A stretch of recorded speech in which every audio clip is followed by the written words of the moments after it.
Mes esame Lietuvos rašytojų sąjungos salėje, kurioje prieš 20 metų visų menų Lietuvos autoriai susirinko ir įsteigė pirmą Lietuvos istorijoje lietuvišką Lietuvos autorių teisių gynimo asociaciją.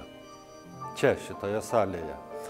Ir tada rašytojas Petras Dirgėla be visų kitų dalykų Latgai liepė gaudyti peles. Jisai turėjo minty tuos žmonės ar kūrybos naudotojus, kurie nepaiso autorių, nieko jų neklausinėja ir neketina atlyginti. Tai per 20 metų tikrai tų pelių daug išgaudyta, poslinkiai akivaizdūs, bet pelės yra vislūs padarai, darbą reikia tęsti.